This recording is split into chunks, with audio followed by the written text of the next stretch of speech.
ஒரு மேடு மாதிரி இருக்குது. ரொம்ப மேடு உயரமான இடத்துல அசஸ் பண்ண முடியாத ஒரு இடத்துல வந்து ரொம்ப முக்கியமான ஒரு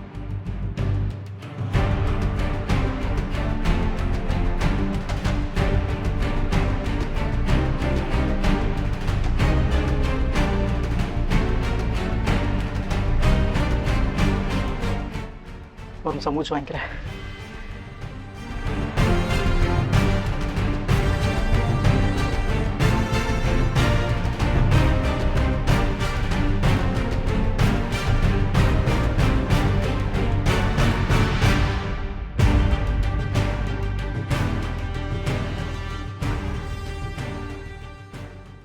எல்லோருக்கும் வணக்கம். என் பேர் கருணா. இப்போ நான் திருவண்ணாமலை மாவட்டத்தில் துர்க்கம் அப்படிங்கிற ஒரு அழகான கிராமத்தில் வந்துருக்கேங்க. இன்றைக்கி நம்ம மலை ஏற போகிறோங்க. எனக்கு பின்னாடி தெரியுது பார்த்தீங்களா, இந்த மலைக்கு மேலே ஒரு கோட்டை இருக்குது. அந்த கோட்டை என்ன, அந்த கோட்டையில் என்ன இருக்குது, கோட்டையோட வரலாறு என்ன, எப்படி இருக்குது, எல்லாமே தெரிஞ்சுக்கலாம். வாங்க வீடியோக்குள்ளே போகலாம்.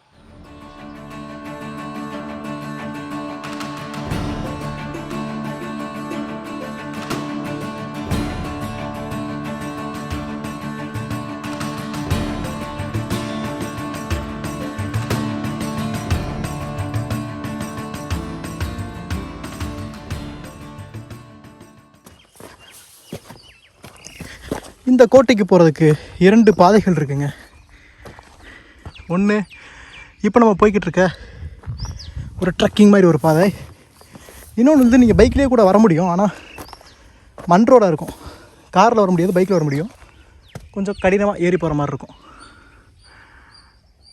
நம்ம நடந்து போகிறோம்.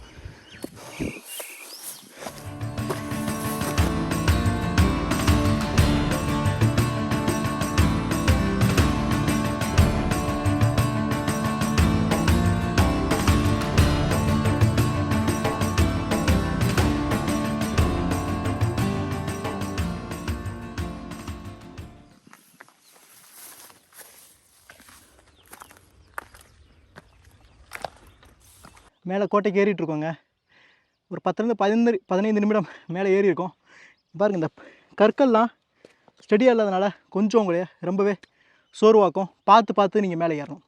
இந்த கோட்டைக்கு முன்னாடி போகிறதுக்கு முன்னாடி ஒரு கோயில் இருக்குங்க, ஒரு அம்மன் கோயில் இருக்குது. முதல் அந்த அம்மன் கோயிலுக்கு போய் தரிசனம் பண்ணிவிட்டு அப்புறம் அந்த கோட்டைக்கு போகலாம்.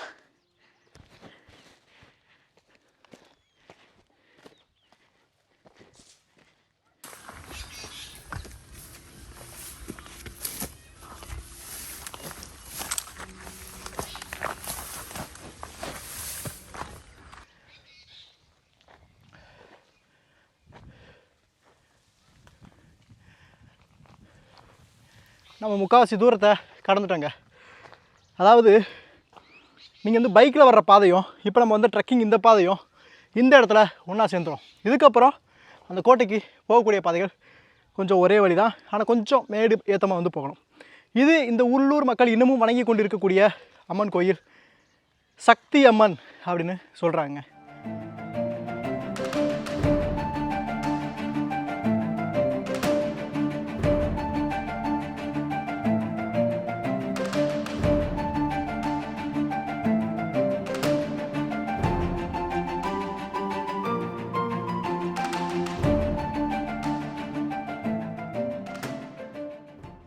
இந்த கோயில் அமர்ந்து கொஞ்ச நேரம் இளைப்பாறிட்டு அப்படியே மேலே ஏற ஆரம்பிக்கலாங்க.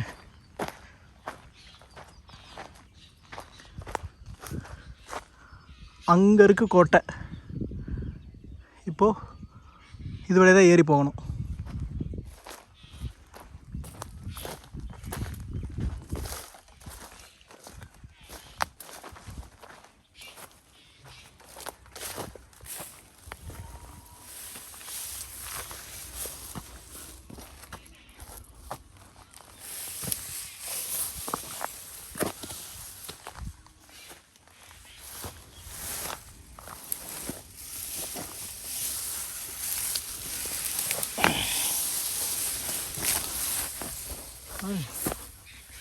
கையில் காலெல்லாம் சிக்குது.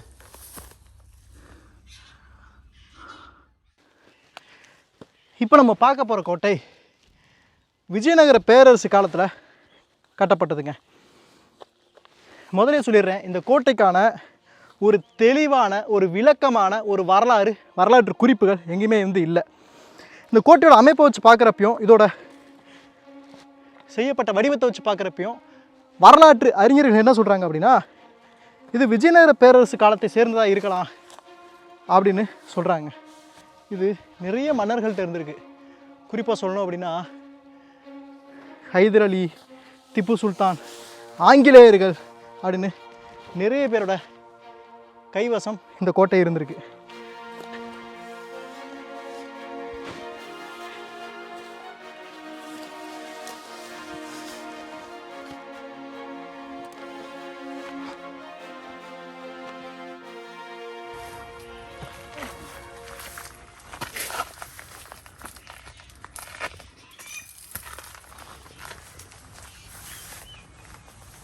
வாங்க வாங்க, எத்தனை வாங்க அதாங்க, பார்த்து கை கொடுங்க.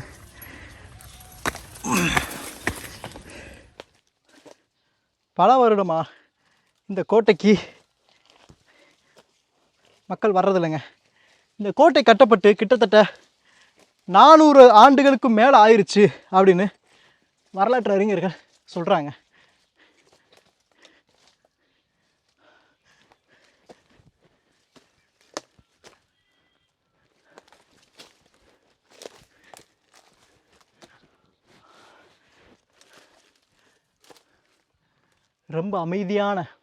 ரொம்பவே அமைதியான ஒரு சூழல்.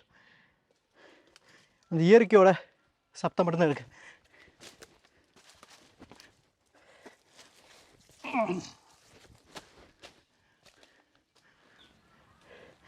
இப்போ வந்து உங்களுக்கு ஒரு சந்தேகம் வரலாங்க, எப்போ கோட்டைகள்னா தரையிலேயே கட்டலாமே அப்படின்ட்டு. அவங்க மலைக்கு மேலே கட்டினதுக்கு மிகப்பெரிய ஒரு காரணம் இருக்குது. என்ன அப்படின்னா பாதுகாப்பு. கோட்டைனா பாதுகாப்பு ரொம்ப ரொம்ப முக்கியங்க. அதனாலேயே இயற்கையாகவே அரணா அமைஞ்ச இந்த மலைகள் மேலே இந்த கோட்டைகள் கட்டப்பட்டது. இங்கே பாருங்க, நான் உங்களுக்கு வந்து ஒரு லைவ் எக்ஸாம்பிள் காட்டுறேன். இந்த கோட்டைக்கு போகக்கூடிய பாதைகள் இதுதாங்க, தெரியுதா? இதுதான் இந்த கோட்டைக்கு போகக்கூடிய ஒரு பாதை. அதாவது வேறு எந்த பக்கம் இருந்து இந்த கோட்டை நீங்கள் அசஸ் பண்ணவே முடியாது. ஒரே பாயிண்ட் இது மட்டும்தான். இது என்னுடைய கோட்டை. நீங்கள் எதிர்நாடு என் மேலே போர் தொடுத்து வர்றீங்கன்னு வச்சுக்கோங்களேன், கிட்டத்தட்ட பல வருடங்கள் வந்து ஆகும் இந்த கோட்டையை வந்து பிடிக்கிறதுக்கு. ஏன் அப்படின்னா நீங்கள் மேலே வருவீங்க, எங்காலும் இங்கே நிற்போம், சரிங்களா? நாங்களாம் இங்கே நிற்போம். இந்த ஒரே ஒரு பாதை, நீங்கள் மிஞ்சி போனால் எத்தனை பேர் வருவீங்க? ஒரே இதில் 2 பேர் உங்களால் உள்ளே வர விடுமா? 2 பேர் தான் வருவீங்க. உள்ளுக்குள்ளே வர நாங்கள் 2 பேராக போட்டு தள்ளிட்டே இருப்போம். உங்களால் எளிமையாக உள்ளுக்குள்ளே தொடர்ந்து அட்டாக் பண்ண வந்து முடியாதுங்க. இயற்கையாகவே இந்த மாதிரி பாறைகளையும் மலைகளையும் தேர்ந்தெடுத்து இப்படி ஒரு கோட்டைகள் கட்டியிருக்கிறாங்க. நம்ம கோட்டையோட வாசலுக்கு வந்துட்டோம், வாங்க கோட்டைக்குள்ளே போய் பார்க்கலாம்.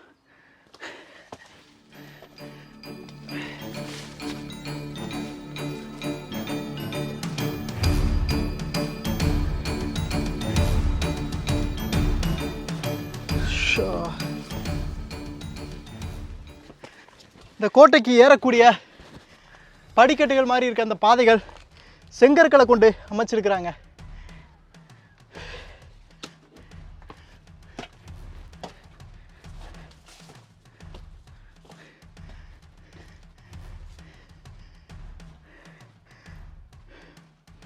இப்போ இந்த கோட்டையோட நுழைவாசலில் வந்திருக்கேன். இங்கே பாருங்கள், ஒரு 2 அமைப்பு வந்திருக்கு. அதாவது முதல்ல இது முதல் நிலை கதவு, சரிங்களா? இங்கே வாங்களேன், இங்கே வந்து பாருங்கள். இங்கே நிறைய உங்களுக்கு இந்த பக்கம் துவாரங்கள் தெரியும். இதெல்லாம் கதவு இருந்ததற்கான ஒரு அடையாளம், சரிங்களா? இங்கே ஒரு கதவு இருக்கும், இந்த கதவு மூடப்பட்டிருக்கும். அதுக்கப்புறம் இந்த கதவு. ஒருவேளை நீங்கள் கீழேருந்து மேலே தாக்க வர்றீங்க அப்படின்னா, ஒரு நிமிஷம் மூச்சு வாங்கிக்கிறேன்.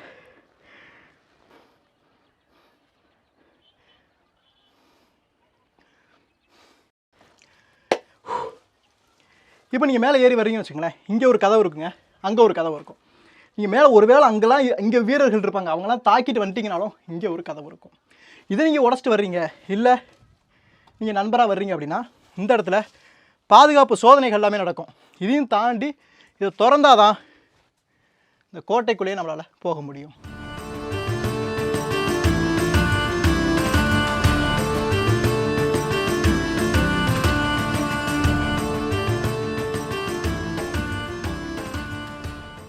இந்த கோட்டையோட அமைப்பை நம்ம பார்க்குறப்போ சங்ககிரி கோட்டை, ஆத்தூர் கோட்டை, செஞ்சி கோட்டைகளை ஒத்து இருக்கிறது நமக்கு தெரியுதுங்க. நான் சொன்ன இந்த கோட்டையோட பேர் துர்க்கம் கோட்டை. இன்னொரு பேரும் சொல்கிறாங்க, இது திம்மய ராஜா கோட்டை அப்படின்னு சொல்கிறாங்க. இந்த கோட்டையில் நிறைய போர்கள் நடந்திருக்குங்க. அதற்கான அடையாளம் இந்த கோட்டை நிறையவே சிதைக்கப்பட்டிருக்கிறது உங்கள் கண்ணு முன்னாடி தெரியுது. இப்போ நம்ம இருக்கிற இந்த துர்க்கம் கோட்டைக்கு பக்கத்தில் இருக்கிற மிகப்பெரிய கோட்டை என்ன அப்படின்னா செஞ்சி கோட்டை அப்படின்னே சொல்லலாம்.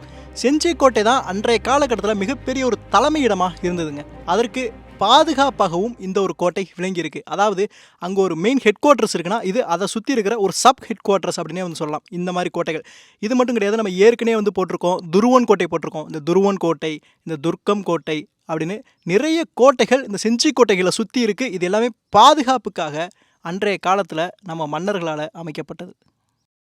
இந்த கோட்டைக்குள்ளே நம்ம வந்த உடனே நமக்கு ஒரு மிகப்பெரிய ஒரு கிடங்கு தெரியுங்க. இது மிகப்பெரிய அளவிலான ஒரு கிடங்கு. அதாவது இது ஒரு தானிய கிடங்கு. நான் சொன்ன இந்த கோட்டை செஞ்சி கோட்டைக்கெல்லாம் ஒரு பாதுகாப்பு கோட்டையாக இருந்திருக்கு அப்படின்னு. இந்த இடத்துல தானியங்கள் சேர்த்து வச்சுருப்பாங்க.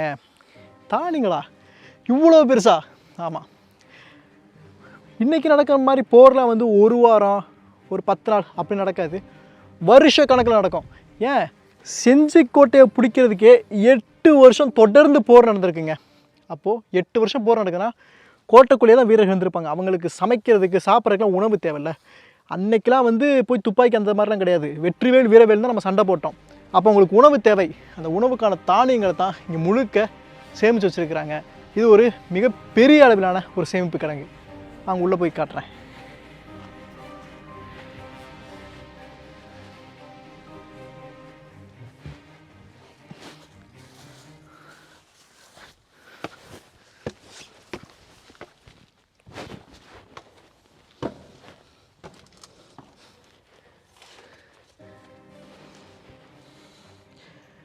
இங்கே தெரியுதா, கிட்டத்தட்ட மிக பெரிய அளவிலான ஒரு தானிய கிடங்கு.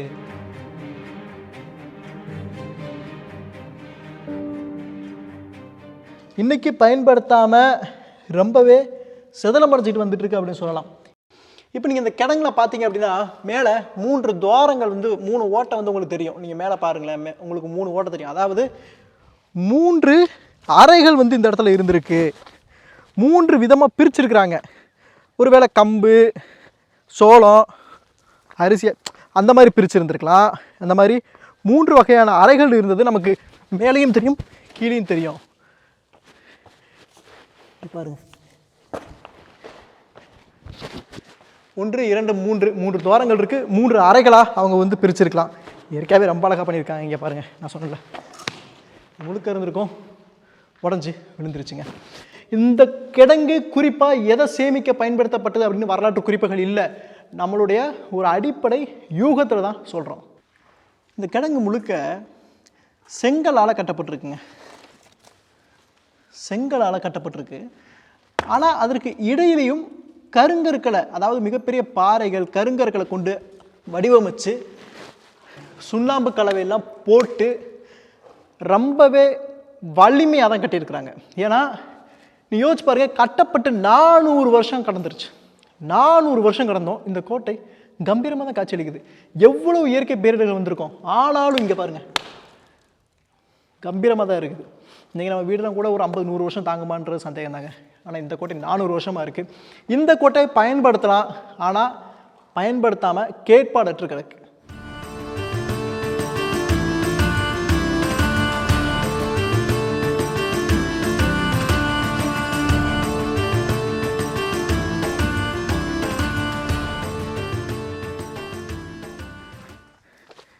இப்போது நீங்கள் பார்த்துட்டு இருக்கிறது இந்த கோட்டையோட மதில் சுவருங்க. இது முழுக்க இருந்தது, சரிங்களா? இப்போது நான் இந்த இடத்துல நிற்கிறேன்ல, நீங்கள் இதை பாருங்கள். இது ஒரு சின்ன, என்னப்போ ஒரு சின்ன ஒரு துவாரமா அப்படின்னு உங்களுக்கு தெரியும். ஆனால் இது ஒரு சின்ன துவாரம் இல்லை. இங்கே பாருங்க காட்டுறேன். அதாவது ஒரு கண்காணிப்பு கோபுரங்க. இங்கே பார்த்தீங்களா, இங்கேருந்து கிட்டத்தட்ட இந்த கோட்டையை சுற்றி யாராவது வர்றாங்களா அப்படின்னு 3 விதமான கோணங்களில் பார்க்க முடியும். எப்படி வடிவமைச்சிருக்காங்க தெரியுதா? இருங்க இப்போ காட்டுறேன். இப்போ நல்லா ஒய்டாக தெரியுதா? இங்கே பாருங்கள், இப்போது இந்த கோட்டையோட இது முழுக்க மதில் சுவர் தான். அதுக்குள்ளேயுமே ஒரு 3 துவாரங்கள்.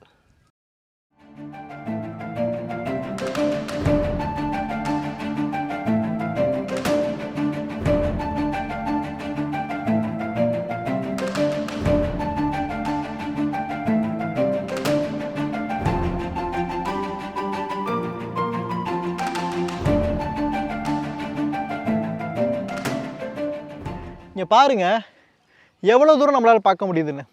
இந்த கோட்டை கட்டப்படுறதுக்கு, அதாவது மலைக்கு மேலே கட்டப்படுறதுக்கு முக்கியமான காரணம் பாதுகாப்பு அப்படின்னு சொன்னேன்.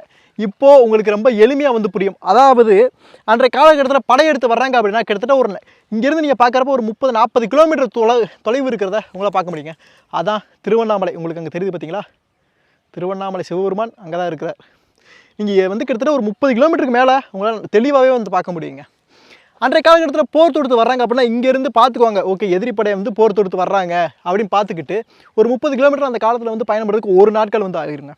அப்போது நாளைக்கு நமக்கு போர் தொடுத்து வந்துடுவாங்க, வீரர்களை தயார்படுத்துங்க அப்படின்னு இங்கேருந்து வீரர்களை தயார்படுத்த ஆரம்பிப்பாங்க. இந்த மாதிரி நிறைய பாதுகாப்பு காரணங்கள் நிறைய இருக்குது. அதனால தான் இந்த மலைக்கு மேலே இவ்வளோ பெரிய கோட்டையை கட்டி வச்சுருந்துருக்குறாங்க. இங்கேருந்து பார்க்குறதுக்கு இந்த இயற்கை ரொம்ப அழகாக இருக்குது.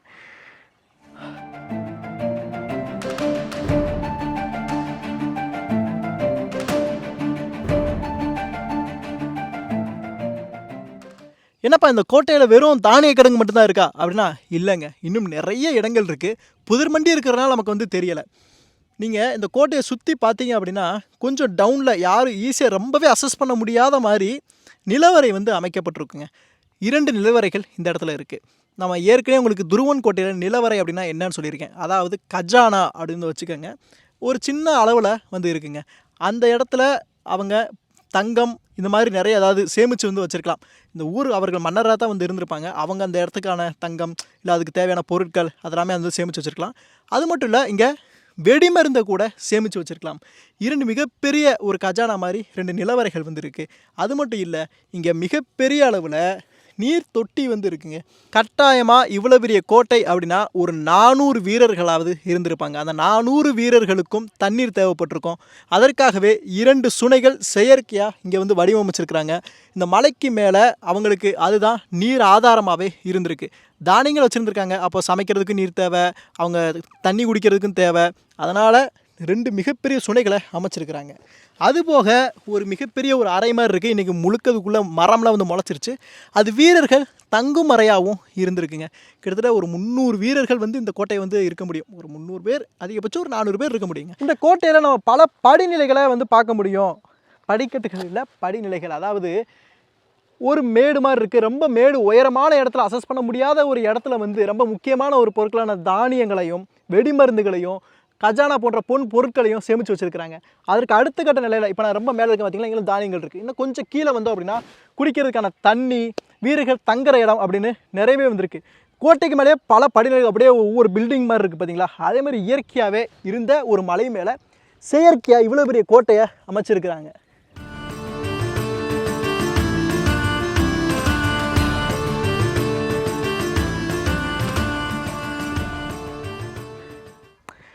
ஒரு கோட்டை மேலே ரொம்பவே அருமையாக இயற்கை பாதுகாப்போடு கட்டப்பட்ட ஒரு கோட்டைங்க இந்த கோட்டை.